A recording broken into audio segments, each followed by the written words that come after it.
Doctor Sumit Chhabra.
Doctor Chhabra, आजकल stress और ये जो पर्यावरण के प्रदूषण वगैरह के कारण जो स्पर्म काउंट है, शुक्राणुओं का कम होना और उसके अतिरिक्त इरेक्टाइल डिसफंक्शन का होना आदि आदि बड़ी समस्याएं पैदा हो रही हैं। और युवा जो हैं यंग एज में ही आजकल सिल्डेनफिल यानी वियाग्रा आदि का प्रयोग करना पड़ रहा है।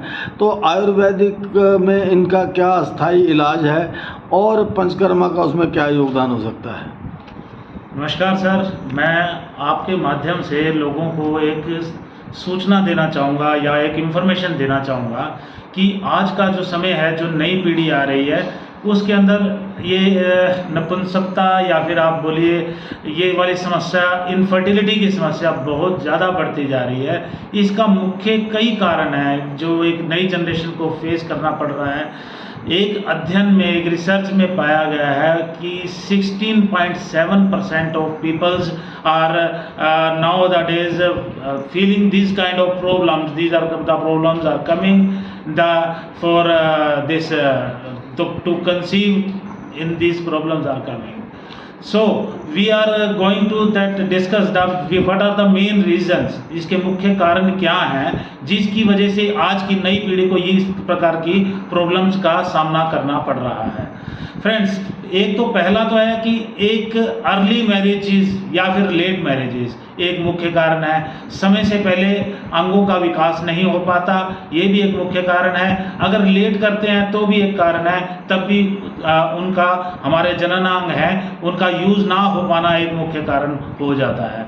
दूसरा, लैक ऑफ न्यूट्रिशियस डाइट। आज की पीढ़ी न्यूट्रिशियस डाइट बिल्कुल भी नहीं लेती। क्या है कि फास्ट फूड्स के अंदर ज़्यादा बिलीव करते हैं और फैट वाला, ट्रांस फैट वाला फूड लेते हैं जो कि न्यूट्रिशियस नहीं होता, वो भी एक कारण हो जाता है। Third reason, over use of antibiotics. हम आज की डेट में, आज की पीढ़ी क्या जल्दी समाधान चाहती है। जल्दी समाधान इसलिए कि अब छोटी सी भी प्रॉब्लम हो गई तो एंटीबायोटिक का कोर्स कर डालेंगे। जो एंटीबायोटिक का कोर्स और कीमोथेरेपीज भी बढ़ती जा रही हैं, क्योंकि आज की डेट में कैंसर भी बहुत ज़्यादा बढ़ रहा है। कैंसर बढ़ रहा है तो डॉक्टर मतलब सिचुएशन का जायज़ा अगर लिया जाए तो वो कीमोथेरेपीज का यूज़ ज़्यादा बढ़ गया है। तो अगर हम अगली बात करें तो excessive use of pain killer is also another reason. अगर हम पेन किलर्स का अत्यधिक इस्तेमाल करेंगे तो वह एंडोक्राइन ग्लैंड को इफेक्ट करेगा। अगर एंडोक्राइन ग्लैंड इफेक्ट होता है तो हमारे हार्मोन्स डिस्टर्ब होते हैं। तो ये एक और रीज़न हो गया। अगर पांचवा रीज़न मैं आपको बताऊं तो एक्सेस यूज़ ऑफ कॉस्मेटिक्स। आज की जो पीढ़ी है, नई जनरेशन है, बहुत ज़्यादा कॉस्मेटिक्स का यूज़ कर रही है। जो कॉस्मेटिक्स क्या करती है, हार्मोन्स को ब्लॉक कर देती है। अगर हार्मोन्स ब्लॉक हो गए तो भी यही प्रॉब्लम बार बार हमें फेस करने को मिल रही है। उसके अलावा आज की डेट का हमारा पहरावा, जो हमारे जो हम देखें कि नई जनरेशन है, टाइट क्लोथ्स, टाइट जीन्स ज़्यादा पहनती है, जो कि सर्कुलेशन को रोकने का काम करती है। अगर सर्कुलेशन रुकेगी तो हमारे जनन अंगों पर भी इफेक्ट पड़ता है उसका। अगर अगला कारण देखें तो एक्सेसिव यूज़ ऑफ मोबाइल्स। आज की पीढ़ी सारा दिन मोबाइल के ऊपर अपने आप को लगा के रखती है। मोबाइल, आप जैसा कि आप जानते हैं, उसके अंदर हाई रेडिएशंस होते हैं। हाई रेडिएशंस जो कि हमारे टेस्टिस को इफेक्ट करते हैं। हम अगर हम देखते हैं कि अपने मोबाइल को कहाँ रखते हैं, जनरली हम देखते हैं अपने मोबाइल को हम पैंट की जेब में डाल के रखते हैं, पैंट की जेब में, या फिर हम अपनी ऊपर की पॉकेट में डाल के रखेंगे। तो दोनों ही जगह पर हानिकारक है उनकी रेडिएशंस हमारे लिए। पहला, अगर हम देखें पैंट की जेब में डालते हैं तो वो हमारे जननांग के पास चला गया, जननांग के पास गया तो उसके हायर रेडिएशंस उसको इफेक्ट करेंगे और टेस्टिस का जो स्पर्मोजेनेसिस होता है, स्पर्म बनने की प्रक्रिया होती है, उसको इफेक्ट करती है। तभी स्पर्म कम बनने शुरू हो जाते हैं जो लोग ज़्यादा मोबाइल का इस्तेमाल करते हैं। अगला हम बात करें तो definitely smoking and alcoholism is the main reason of this infertility, क्योंकि excess use of smoking and alcohol, it may cause the disease of infertility.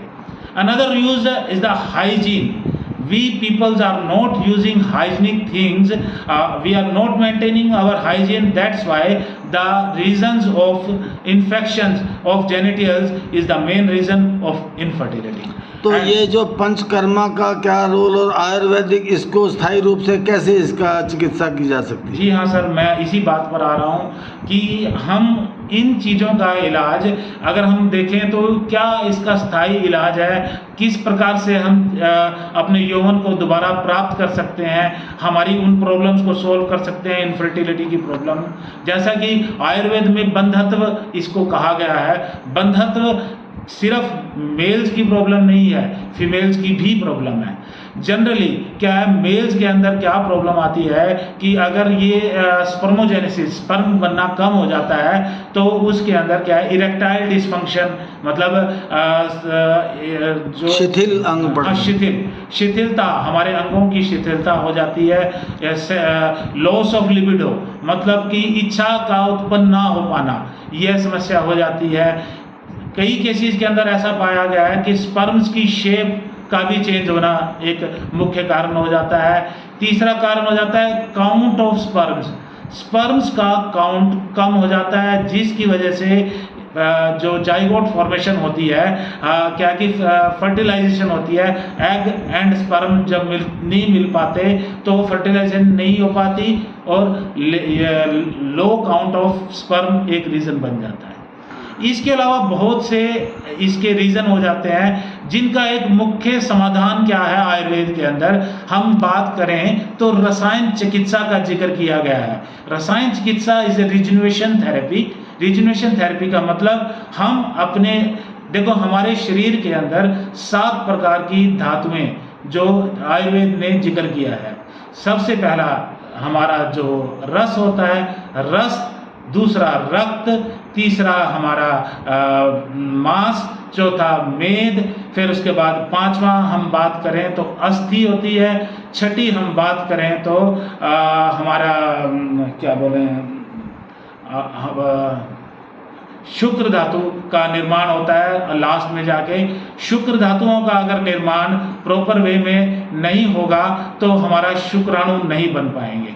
अब इन 7 धातुओं को पुष्ट यानी कि ताकतवर बनाने के लिए आयुर्वेद ने 2 प्रकार की चिकित्सा बताई है, शमन व शोधन। शमन चिकित्सा का जिक्र अगर किया जाए तो शमन चिकित्सा का मतलब होता है हम उसको मेडिसिन के द्वारा, हमारे रसायनों के द्वारा हम अपनी धातुओं को पुष्ट कर सकते हैं। एंड उसके अलावा अगर बात करें शोधन की, शोधन के अंदर आ जाता है पंचकर्म। पंचकर्म के अंदर हम शोधन यानी डिटॉक्सिफिकेशन करते हैं।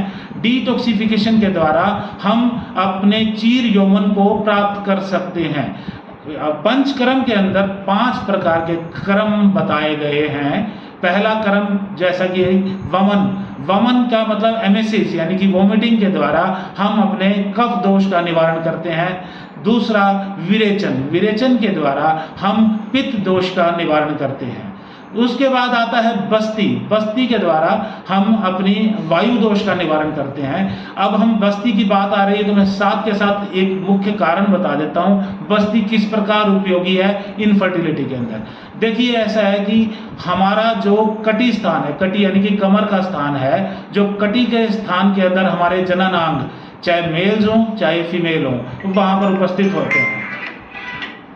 तो अगर इन जननांगों को अगर हमको पुष्ट करना है तो हमको बस्ती प्रदेश, बस्ती प्रदेश हमारा जो पाया जाता है हमारा वो भी नीचे की तरफ है, लोअर एब्डोमेन में है, अधोभाग कहा गया है। अगर अधोभाग से हम किसी भी चीज का, किसी भी वस्तु का हम एज ए बस्ती के रूप में प्रवेश करवाते हैं तो वह चीज हमें एक रसायन चिकित्सा का कार्य भी कर सकती है। रसायन अगर हमको प्रॉपर वे में बस्ती के मार्ग से मिलते हैं तो उनका इफेक्ट बहुत ही बढ़िया होता है। तो अगला 3 कर्म ये हो गए। चौथा कर्म है नस्य, नस्य नासा शीर्षोद्वार, ऐसा कि आयुर्वेद में कहा गया है जो भी चीज हम नाक के द्वारा डालेंगे तो हमारे ब्रेन में पहुंचेगी, ब्रेन में पहुंचेगी और हमारे ब्रेन को पावर देगी। और एक मुख्य कारण जैसा कि हमें मालूम है स्ट्रेस भी इनफर्टिलिटी का मुख्य कारण है। अगर हम स्ट्रेस को दूर करेंगे, अगर नस्य मार्ग से अगर हम कोई चीज, कोई भी वस्तु या कोई भी रसायन अगर हम नाक में डालेंगे तो हमारे ब्रेन में पहुंचेगा, स्ट्रेस को दूर करेगा। अगर लास्ट पंचकर्म जो हमारा 5वां क्रम आखिरी जो बचा तो रक्त मोक्षण की बात की जा रही है। रक्त मोक्षण के रक्त के अंदर अगर कलेर या फिर उसके अंदर पित्त, रक्त पित्त ज़्यादा बढ़ जाता है तब भी मुख्य कारण होता है वह नपुंसकता या इनफर्टिलिटी का कारण बनता है। तो इन अगर सभी चीज़ों का पूर्ण रूप से शोधन कर दिया जाए और शोधन के बाद रसायन चिकित्सा अगर की जाए, शोधन के बाद रसायन चिकित्सा एक प्रकार से बहुत ही पावरफुल हो जाएगा। ऐसा पावरफुल होने से हम तुरंत निदान कर पाएंगे इनफर्टिलिटी का। Definitely I will say definitely there is a solution of infertility in Ayurveda. अगर शमन और शोधन चिकित्सा बाय पंचकर्मा एक साथ में मिला दी जाए, रसायन चिकित्सा कर दी जाए तो 100% हर प्रकार की इनफर्टिलिटी का इलाज संभव है आयुर्वेद के द्वारा। डॉक्टर साहब, ये युवा अवस्था में ही आजकल सिल्डेनाफिल का प्रयोग हो रहा है यानी वियाग्रा आदि का, तो ये जो लगातार इसके प्रयोग से स्थायी रूप से क्या क्या हानियाँ होती हैं? देखिए सर, सिल्डेनाफिल साइट्रेट वो केमिकल है जो कि जो प्रोड्यूस हुआ था, एक बाई चांस प्रोड्यूस हुई थी। ये एक हार्ट की मेडिसिन थी। तो हार्ट की मेडिसिन के द्वारा इसके अंदर क्या पाया गया कि ब्लड का फ्लो तुरंत हमारे जननांगों तक पहुंच जाता है। एक्सेसिव फ्लो ऑफ ब्लड अगर जननांग तक पहुंचेगा तो उसके कई बार ऐसे साइड इफेक्ट्स हो जाते हैं। ओल्ड एज पीपल्स के लिए टोटली प्रोहिबिटेड है कि भी हम ज़्यादा एक्सेसिव यूज़ अगर इसकी डोज बढ़ाते बढ़ाते यूज़ करते जाएंगे तो हमारे लिए कभी ना कभी वह ज़्यादा हानिकारक हो जाएगा।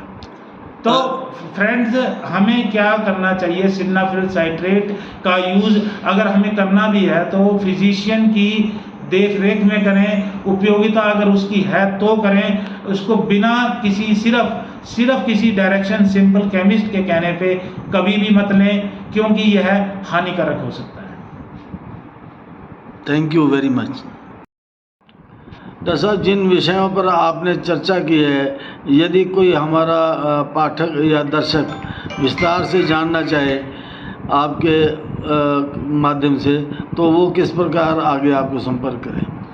जी सर, मेरा एक यूट्यूब चैनल भी है।